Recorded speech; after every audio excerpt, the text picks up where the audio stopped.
आकाश बेटा, तुमने टिफिन लिया या नहीं? डाइनिंग टेबल पर रखा हुआ है। सविता जी बोली। हाँ माँ, मैंने टिफिन ले लिया है। चलो मैं निकलता हूँ, शाम को मुझे आने में देरी होगी। कहकर आकाश ऑफिस के लिए चल दिया। सुहानी नहाकर आई और रसोई में जाकर अपना टिफिन पैक करने लगी। तभी सासू माँ सविता जी बोली, बहू आज शाम जल्दी आ जाना, तुम्हारे ननद नंदोई आने वाले हैं, 4 पकवान भी बनाने हैं, और तुम रहोगी तो उन्हें भी लगेगा कि हमारी खातिरदारी में कोई कमी नहीं रही। सुहानी बोली, मम्मी जी आज शाम मेरी जरूरी मीटिंग है, तो मुझे ऑफिस से आने में देर होगी। आप रविवार को प्रोग्राम बना लीजिए, उस दिन मैं घर में रहूंगी, तो किसी को कोई परेशानी भी नहीं होगी। बहू अब आज का प्रोग्राम रद्द करके रविवार का प्रोग्राम रखें तो अच्छा लगेगा क्या? जमाई सा क्या सोचेंगे? अच्छा थोड़ी लगता है। उनकी आज छुट्टी है तो हम आज का ही प्रोग्राम रखेंगे ना। सविता जी बोली, मम्मी जी मगर आज मेरी छुट्टी नहीं है, ये तो आप जानती है ना।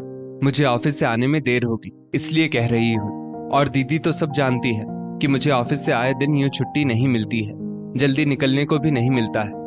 मैं बहुत बड़ी पोस्ट पर तो हूं नहीं कि जैसा मैं चाहूं वैसा ऑफिस में हो। यदि आप दीदी से बात कर लें कि मैं ऑफिस से जल्दी नहीं आ पाऊंगी, इसलिए खाने का प्रोग्राम रविवार को रख देते हैं, तो शायद दीदी समझ जाएंगी।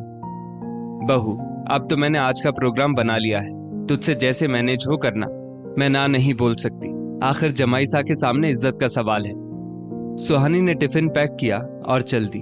ये पहली बार नहीं हुआ था कि उससे बिना पूछे सविता जी ने मेहमानों को बुला लिया हो। ऐसा सविता जी पहले भी कई दफा कर चुकी थी। बिन बताए मेहमानों को बुलावा दे देती थी और फिर सुहानी जल्दी जल्दी ऑफिस से निकलकर आकर सारे खाने की तैयारी अकेले करती थी। सविता जी के हाथ पांव सही सलामत होते हुए भी एक सब्जी तक उनसे काटी नहीं जाती। बाकी दूसरे कामों का तो सवाल ही नहीं है। हाँ, रसोई में खाना बना हो तो बेटे को सुबह सुबह टिफिन पैक करके दे देती थी। बेटे पर बहुत प्यार दुलार आता था उन्हें। इकलौता बेटा था आकाश उनका। हाँ, आकाश के सामने कभी कभार रसोई में मदद करने का नाटक कर लिया करती थी, ताकि आकाश को ये ना लगे कि उसकी पत्नी घर का सारा काम अकेले करती है। आकाश की थकान का अंदाजा रहता था सविता जी को, मगर बहू घर और ऑफिस दोनों संभालती है, फिर भी उसकी थकान उनके लिए कोई मायने नहीं रखती थी। जितना बेटे से प्यार था उतनी ही बहू सुहानी से उन्हें नफरत थी।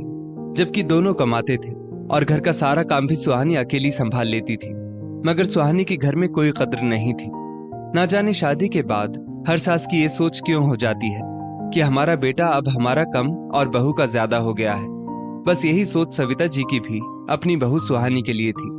यही एकमात्र कारण नहीं था। शायद सास को अपना वर्चस्व भी बहू के आने से कम लगने लगता हो और बहू से दिन भर मजदूरी करवा के उनकी आत्मा तृप्त होती हो। आज भी कुछ ऐसा ही हुआ। आज शाम सुहानी को ऑफिस में बहुत देर लग गई। मीटिंग थी कि जल्दी खत्म होने का नाम ही नहीं ले रही थी।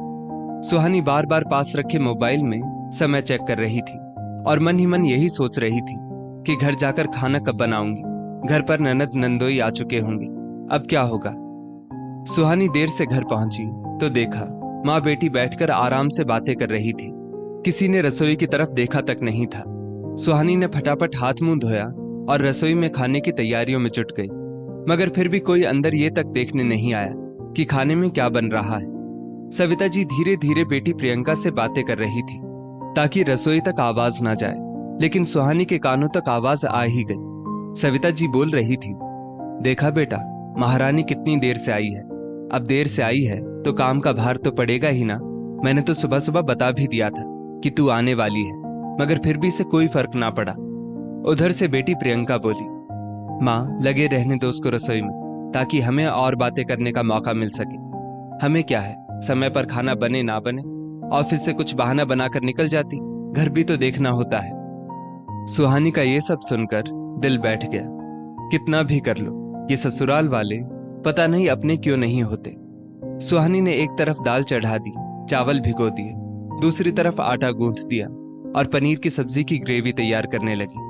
उसे अफसोस सिर्फ इस बात का था कि कोई रसोई में आने का नाम तक नहीं ले रहा था। क्या किसी को इतना भी एहसास नहीं कि मैं ऑफिस से थक कर आई हूं, तो मेरी जरा सी मदद ही करा दे।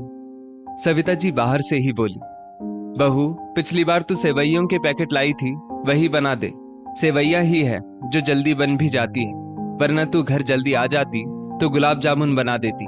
मैंने तो गुलाब जामुन के पैकेट भी लाकर रखे हैं। प्रियंका आने वाली है ये तो मैं जानती ही थी, मगर घर में पैकेट पड़े होने के बावजूद भी मैं बेटी को गुलाब जामुन खिला ना पाऊंगी ये नहीं जानती थी। सुहानी के इतना कुछ कर लेने के बाद भी सविता जी ताना मारने में कभी नहीं चूकती थी। सुहानी ने वहीं दूसरी ओर मीठी सेवइयों की भी तैयारी कर दी। सुहानी रोटियां बनाने लगी, तभी आकाश ने डोरबेल बजाई। सविता जी बोली, आकाश आ गया, रुको मैं दरवाजा खोलती हूँ।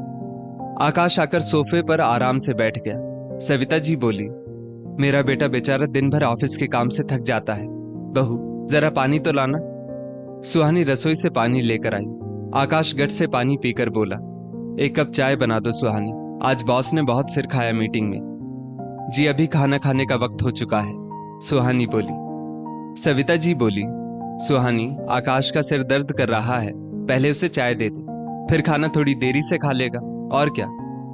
सुहानी रसोई में चाय बनाते बनाते सोच रही थी, मैं भी दिन भर ऑफिस के काम से थक कर घर पर आती हूँ, मगर मुझे चाय तो छोड़ो पानी तक नसीब नहीं होता। मगर इनका बेटा थक हार कर आए तो पहले उनकी खातिरदारी होनी जरूरी है। मैं नहीं कहती कि उनकी खातिरदारी में कमी रहनी चाहिए, मगर कभी तो बहू के बारे में भी सोच लेना चाहिए। वो भी तो दिन भर ऑफिस के काम के बाद घर आकर घर की रसोई संभालती है, और ऊपर से आए दिन मेहमान जिन्हें सासू माँ बिना बताए ही आने का न्योता दे देती हैं। सुहानी चाय बनाकर आकाश को देने गई। सविता जी अपनी बेटी से बोली, फटाफट अब सबको खाना परोस देते हैं प्रियंका, ताकि तुमको घर जाने में देरी ना हो जाए। प्रियंका बोली, हाँ भाभी आप सब खाना बाहर ले आओ जल्दी जल्दी। दोनों माँ बेटी ने मिलकर सुहानी को यहाँ से वहां नचा दिया था। सुहानी बोली, दीदी जरा अंदर आ जाइए रसोई में और खाना लाने में मेरी मदद करिए। सविता जी को यह सुनकर बहुत गुस्सा आया। वो बोली, बहू तू मेरी बेटी से खाना बाहर लाने को कह रही है? एक तो बेचारी कभी कभी आती है मेरी बेटी, और उस पर भी तू उससे काम करवाएगी। सुहानी बोली, मम्मी जी पूरा दिन ऑफिस से थककर मैं घर पर आई, पूरा खाना मैंने अकेले बनाया, अब अगर दीदी सिर्फ खाना बाहर लाने में मेरी मदद करते तो उसमें बुराई क्या है। मैं तो जब दीदी के घर जाती हूँ तो आधे से ज्यादा काम मैं वहां करने लगती हूँ। आकाश बोला, सुहानी ये क्या तरीका है माँ से बात करने का।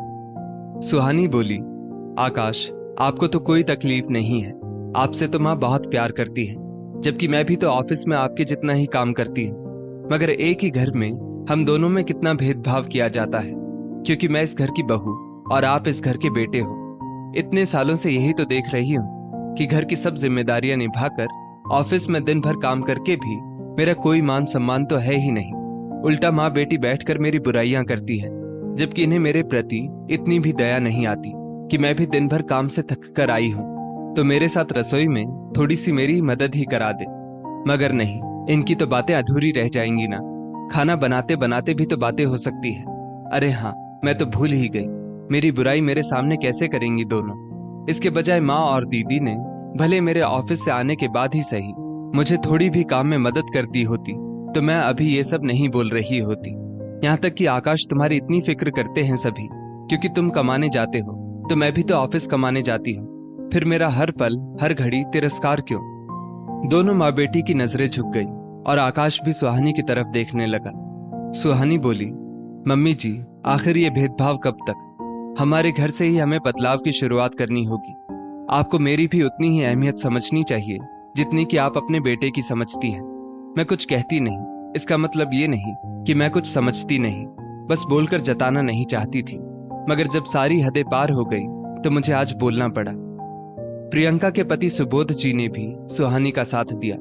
वो बोले, सुहानी बिल्कुल सही कह रही है, मैं भी ये कई सालों से देख रहा हूँ। अपने घर का बेटा, अपने घर की बेटी और अपने घर का जमाई तो सभी को प्यारा होता है, मगर ये ससुराल वाले उस बहू को तो भूल ही जाते हैं जो इस घर की असली नींव है। आकाश को भी आज सुहानी की अहमियत समझ आ रही थी। सविता जी और प्रियंका सिर झुकाए खड़ी थी।